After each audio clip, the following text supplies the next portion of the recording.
I'm Akil Bakari of the Malcolm X Grassroots Movement, longtime resident of Jackson, Mississippi. As we speak about public infrastructure as it relates to Jackson, Mississippi, on the way here today, I passed by several city trucks due to the fact that it was freezing last night and the aging and dilapidated pipes and infrastructure in Jackson. I'm sure a water main broke somewhere. And this is indicative of the historic nature of the problems in Jackson, Mississippi as it relates to infrastructure. Jackson's political face changed roughly 18, 19 years ago with the election of the first black mayor. During that period, suburban flight, white flight, tax base eroded. The Mississippi legislature essentially defunded Jackson, and it contributed to what we have today. As Adolfo mentioned, Flint, Michigan and other parts of Michigan gets tremendous publicity, and rightfully so, based on the issues that they're facing. But Jackson has those same kinds of issues. And it's neoliberal policies that are impacting us today. There's the notion of allowing cities whose political direction is headed by black folk, allow them to die slow economic death. And private forces joined with state public forces come in and swoop in and take over the resources. As we speak, there is a concerted effort to take the Jackson Airport, which is another resource that can help us dig ourselves out of the hole that we're in. In 2013, the election of the late Mayor Chokwe Lumumba was a tide that would look to turn the direction in which we were heading.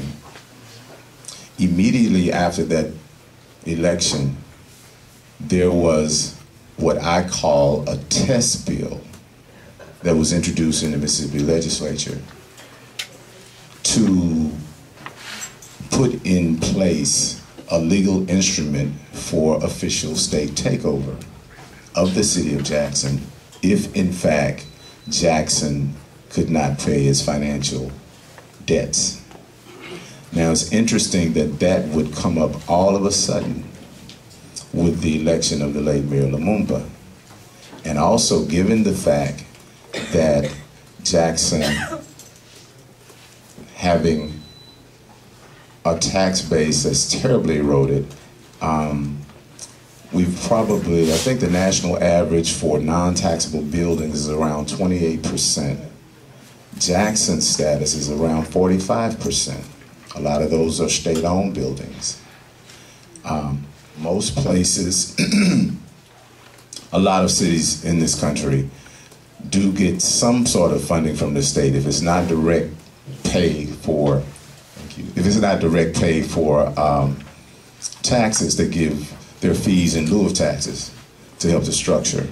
So with all of these factors that interact in declining Jackson's status, then it makes it ripe for a takeover. The end justifies the means, and there are all kinds of forces that are interacting to make this a reality. And I just got a notice that I have 3 minutes, so I want Dr. Phillips to fill in some of this. He's a longtime resident of Jackson as well. Get 5 minutes.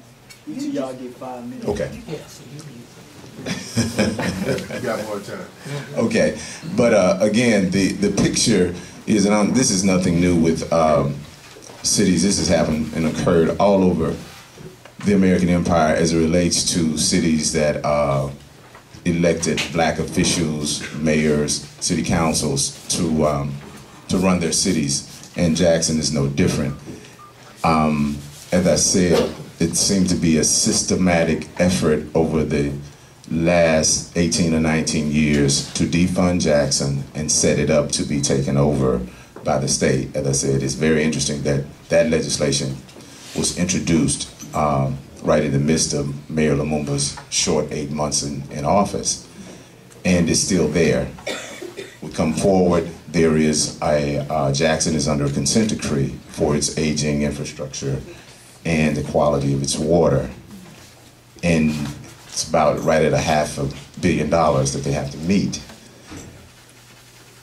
Very interesting that a neighboring county to the east of us, Rankin County, there's about 5,000 or 6,000 residents that Jackson's water treatment facility serves.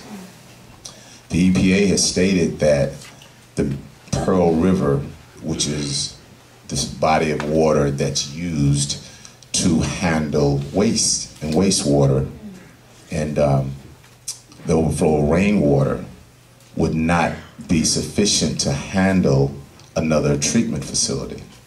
Well, West Rankin has put forth an offer to build a treatment facility at about $125 million, only to serve 5,000 or 6,000 people, which is very odd. Jackson has filed suit to stop that, but you can see what's happening in that with this facility, the 5,000 or 6,000 customers that will not be contributing to Jackson as it relates to their water being treated, that there's a takeover, a very benign and takeover of Jackson's water, because it's cutting into Jackson's revenue. They're trying to build a plant that the EPA said that the Pearl River can't handle. So we can see systematically the takeover of Jackson resources and how it will impact our citizens. Thank you.